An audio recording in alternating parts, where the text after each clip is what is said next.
Greetings and salutations. Welcome to another episode of Coffee, the Bible, and Paige. I am Paige, your caffeine-imbued host. Here's my caffeine. In the beginning, coffee, and lo, it was very good. All right, today we're going to be attacking Matthew 5, verse 8. Blessed are the pure in heart, for they shall see God. This might go a little bit longer than normal, because this topic really hit me hard this last week. And every night I would go to bed thinking, okay, I've got the Bible study finished. Tomorrow I can record it. Then I'd wake up in the morning and go, and then I'd go and add some more and refine what I wrote. Go to sleep thinking that at the end of that day, thinking, well, that's all there is to that. Then I wake up next morning and, no, I'm not done. I have spent a great deal of time this last week fleshing out this topic about what it means to be pure in heart. And it has been one of the most rewarding devotional studies that I've done in a long time. At the same time, it's been one of the hardest hitting devotionals I've done in a long time. So let's get started. Matthew 5, verse 8. Blessed are the pure in heart, for they shall see God. All right, the first thing you got to realize is that Jesus is not talking about perfection, sinless perfection. He's talking about sincerity. The Greek word Jesus used here for pure is katharos. I'm sure I'm not pronouncing that right. Greek folks, please forgive me. I'm doing my best. You may recognize an English word that sounds like it, catharsis. In fact, the English word catharsis is directly related to the Greek word katharos, or katharos. The adjective katharos means clean, pure, unmixed. Unmixed, that's the important thing to remember here, and was used to describe everything from physical cleanliness to moral or ritual purity. From this root developed the noun catharsis, meaning cleansing, the act of cleansing or purification. When the term passed through Latin into English, it became our word catharsis. Thus, our modern word carries forward the ancient sense of a cleansing process, whether of the body, the soul, or the emotions. So when Jesus says, blessed are the catharsis, the pure in heart, the same root idea is at work. This is a heart that has been cleansed, purified from being mixed, from hypocrisy, from moral defilement. So when Jesus speaks of the heart, he means the center of who we are, our thoughts, desires, motives, and will. The matters of the heart were very important to Jesus. So to be pure in heart is to be undivided, unmixed, undivided in devotion, free from deceit and hypocrisy, and motivated by the love for God alone. Blessed are the pure in heart. So purity of heart does not mean sinless perfection. It means sincerity, one-mindedness before God. The pure-hearted person walks honestly, seeking no double life. What they appear to be in public matches who they are in private. Now, what is this act of purifying? How does it work? Well, a useful illustration can be found in the process of purifying silver or gold. The ore is placed into a crucible or a bowl, and heat is applied until it becomes molten. As the metal melts, the smelter carefully scrapes away the dross, that's the impurities, that rises to the surface. This dross contains the impurities within the ore. The process continues until the smelter can see his own reflection in the molten metal, undistorted, a sign that the silver or gold is pure. In this illustration, we are the ore. God is the smelter. He works in our lives to remove the impurities that cloud our hearts. As these impurities are removed, his image is reflected more clearly in us. Now, allow me some latitude here. If the ore that is being smelted had eyes, it would also be true to say that as the impurities are removed, the ore's view of the smelter would improve and become more clear as well. That is the sense of this verse when it says the pure in heart will see God. So just as his face is more vividly reflected outwardly through our day-to-day living, so our vision of him becomes ever clearer as we become more pure of heart. Now let's unpack this for a moment. What about the dross buried within you? What do you think about when you are alone with your thoughts? How do those thoughts compare with what your day-to-day life in the public eye looks like? Do you say polite things when wronged in public, but in your imagination you get retribution? Do you act appropriately when around someone of the opposite sex in public, but in the recesses of your imagination entertain a fantasy of an illicit relationship with them? If so, that fits what James says about being double-minded. See, James, in his first chapter, he writes, a double-minded man is unstable in all of his ways. Now, the Greek word he uses for double-minded is dipsychos. I hate trying to pronounce these, but I keep trying. It literally means two-souled. It paints the picture of a person divided within, pulled in two directions, trying to live for God outside, while still clinging to the world inside. Such a person lacks spiritual focus and consistency. His faith wavers like a ship tossed by the sea. This stands in stark contrast to the pure in heart. Jesus describes in Matthew 5:8 the word pure, as we said, katharos, means unmixed, clean, undivided, whereas the double-minded person's loyalty is split. The pure in heart is single-minded. James poses a solution to this being double-minded. He says, draw near to God, and he will draw near to you. Cleanse your hands, you sinners, and purify your hearts, you double-minded. You find that in James chapter 4. So he has three things to say. Draw near to God. And you do this by cleansing your hands, purifying your hearts. You draw near to God by stopping yourself from doing things that dishonor God. You purify your hearts by stopping yourself from thinking things that dishonor God. So when James urges believers in chapter 5 to establish your hearts or purify your hearts, he's urging them toward the kind of inner purity and steadfastness that Jesus described. The pure heart sees God because it's wholly turned towards him. The double-minded heart sees little of God because it's trying to look in two directions at once.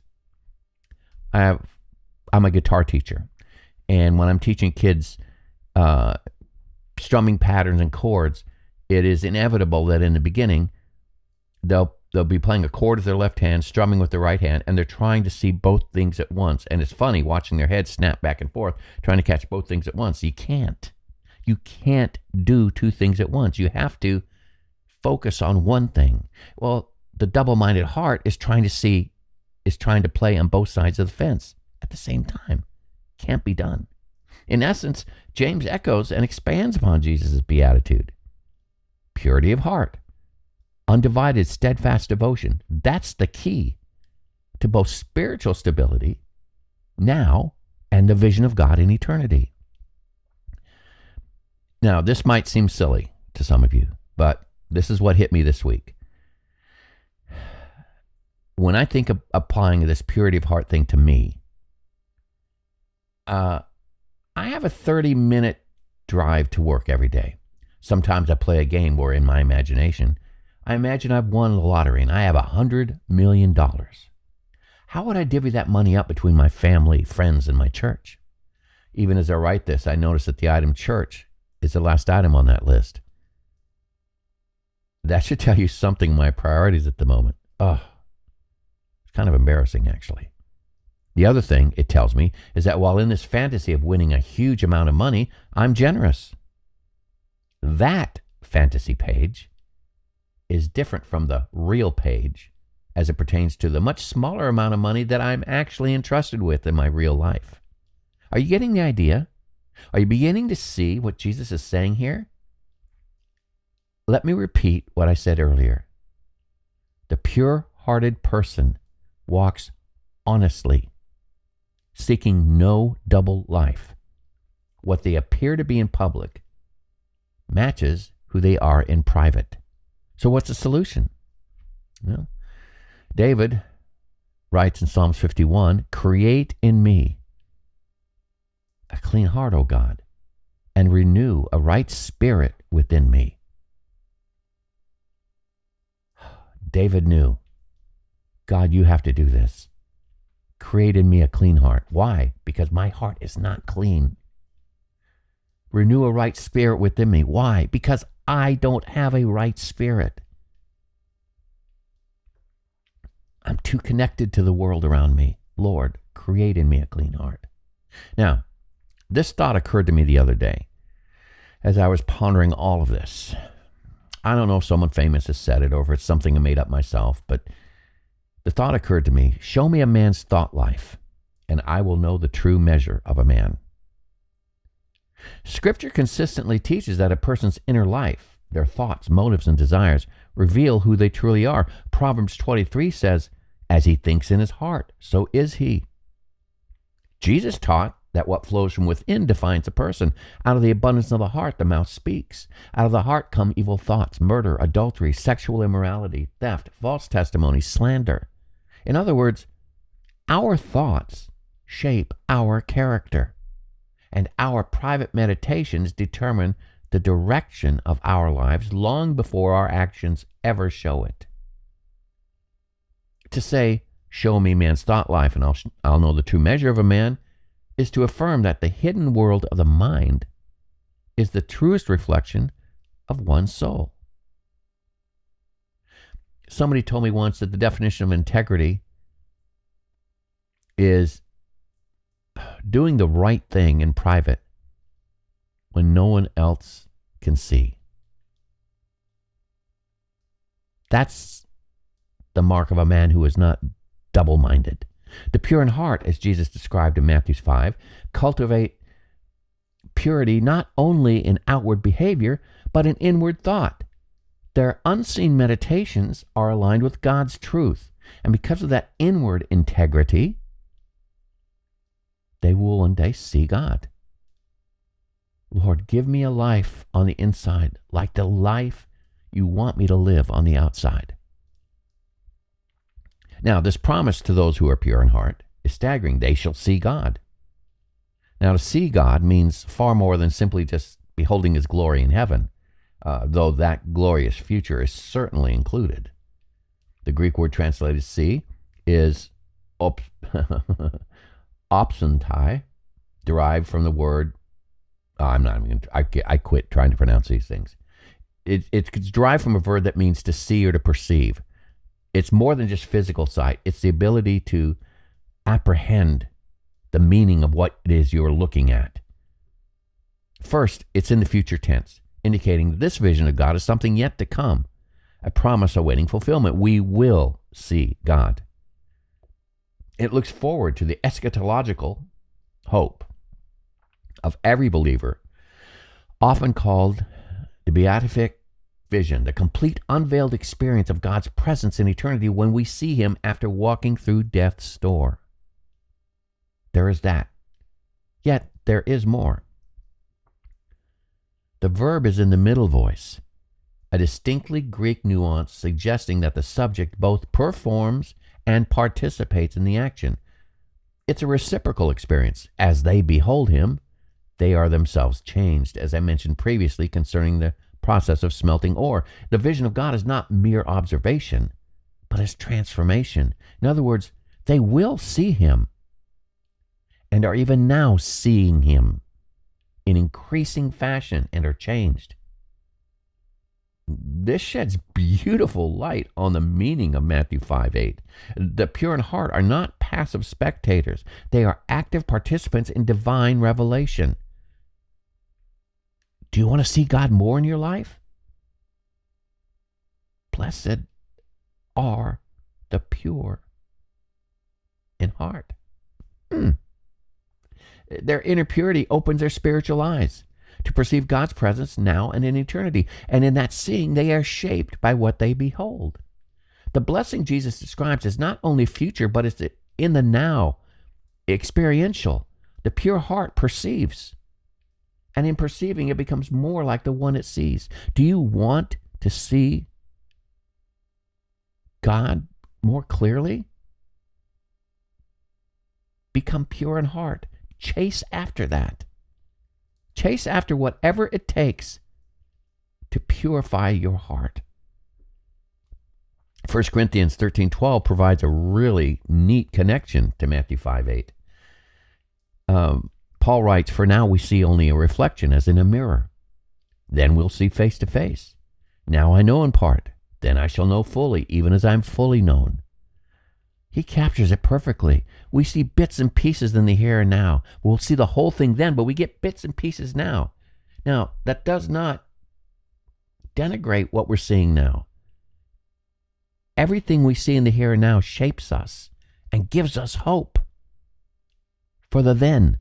In this life, our spiritual perception is like looking into a dim or maybe a polished metal mirror. What we see is real, but it's incomplete. I always pictured a child looking through a dirty window on Christmas Day. And he sees on the other side of the window a family enjoying Christmas and the presents and the food. And he looks through the window, but he can't see the whole thing because, well, there's frost and there's dirt and all. It's a dim. He sees enough to know that there's something wonderful. But the specifics of it escaped him because, well, the windows is imperfect and he can't see it all. Our understanding of God is partial, filtered through our human limitations and the lingering effects of sin. Yet even now, the pure in heart begin to perceive God's presence more clearly as the dross is removed. Purity refines the spiritual sight, but our view remains imperfect in the here and now, like beholding a reflection rather than the reality itself. Paul's promise, however, points forward to a time when the reflection gives way to reality, when we will see God face to face.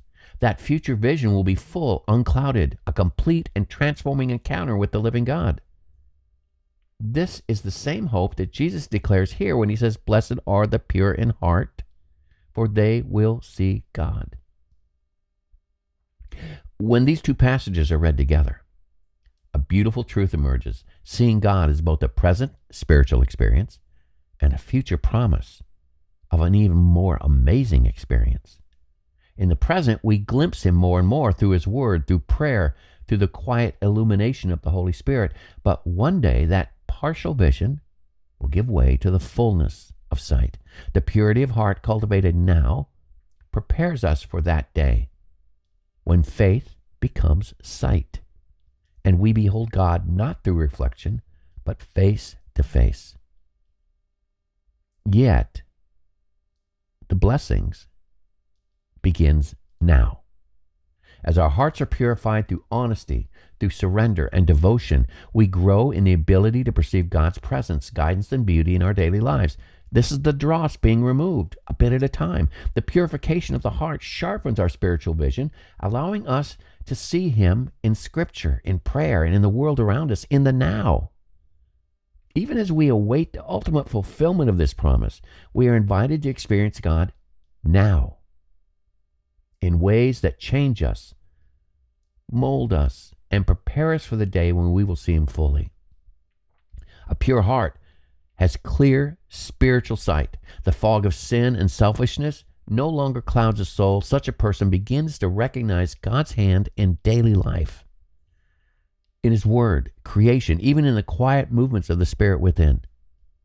Now, I'm going to quote something I wrote when we looked at Matthew 5:6 concerning a 16th century monk named Brother Lawrence. It's written, it comes from his book called The Practice of the Presence of God, about Brother Lawrence. He didn't separate life into holy and ordinary.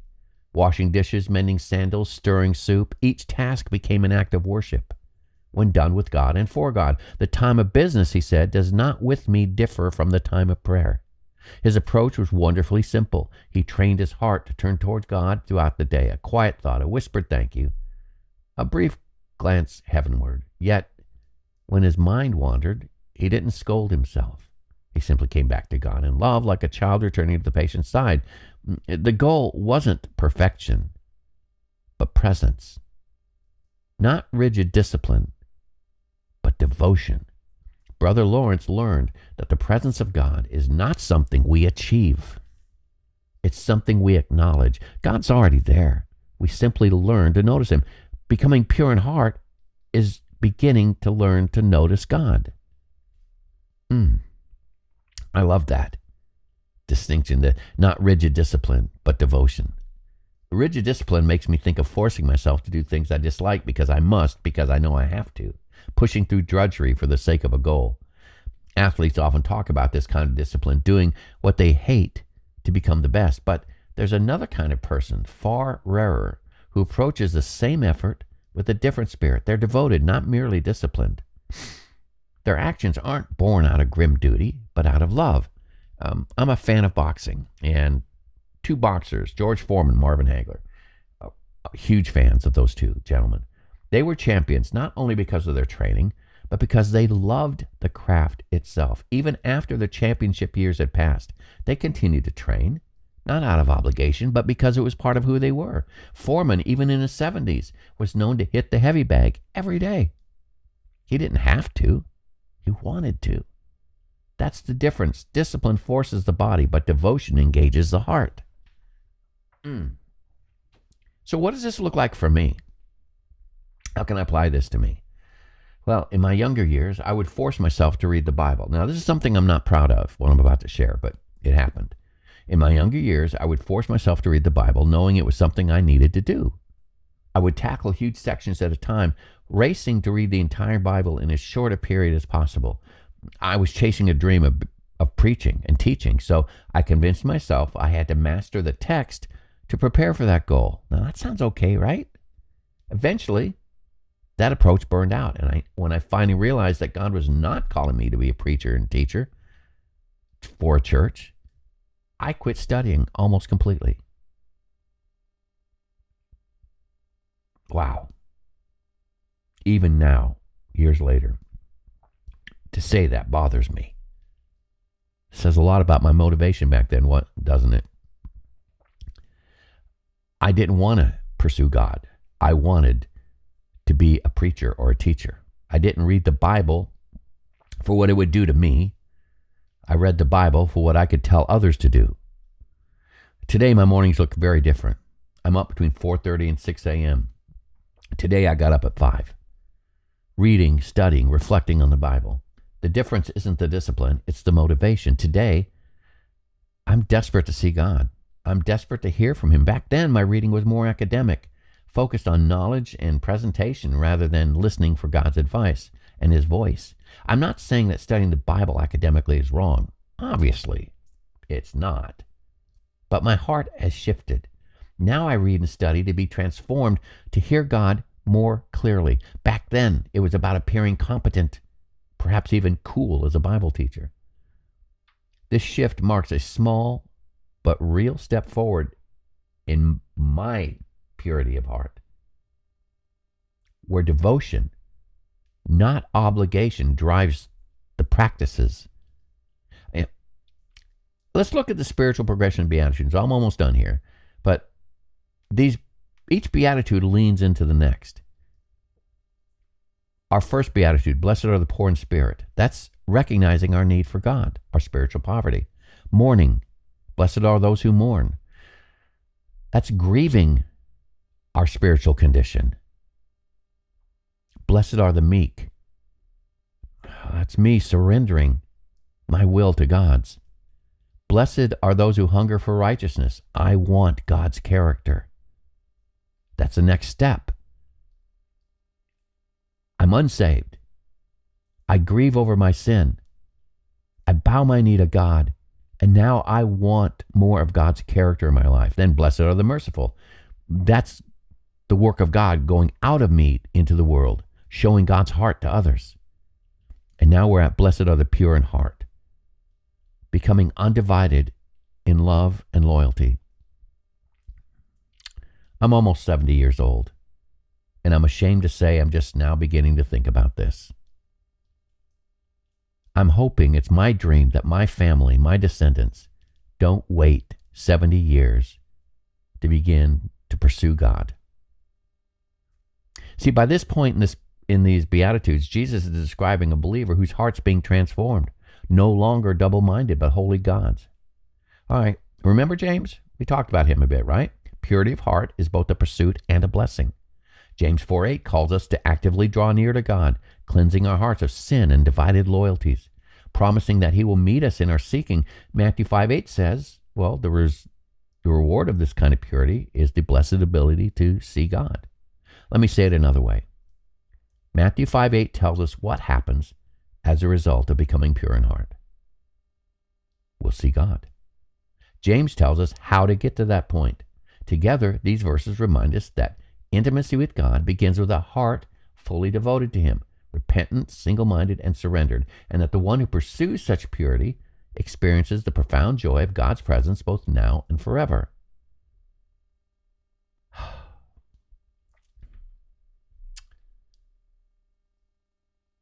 Matthew 5:8 declares the what? Blessed are the pure in heart, for they shall see God. That's the end game. James tells us how to get there. Draw near to God. He'll draw near to you. Cleanse your hands, you sinners, and purify your hearts, you double-minded. The blessing of this beatitude is both present and eternal. We begin to see God more clearly now, and then one day we shall see him face to face. That is the greatest joy of the pure heart. Unhindered fellowship with the one we love most.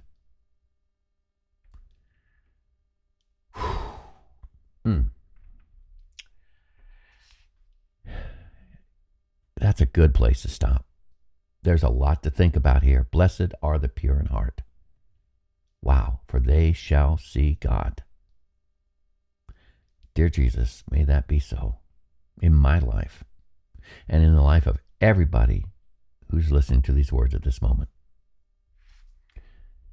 If you want to purchase the transcript of this podcast and others, you can find me at Coffee Bible page at patreon.com. There will be links coming up in the trailer that follows this podcast. I hope to see you there. God's blessings to you. May you pursue God in the purity of heart. I'm Paige. There's my coffee. I'm out of here. Have a great day. Bye-bye. You can purchase these transcripts at patreon.com/coffeebiblepage.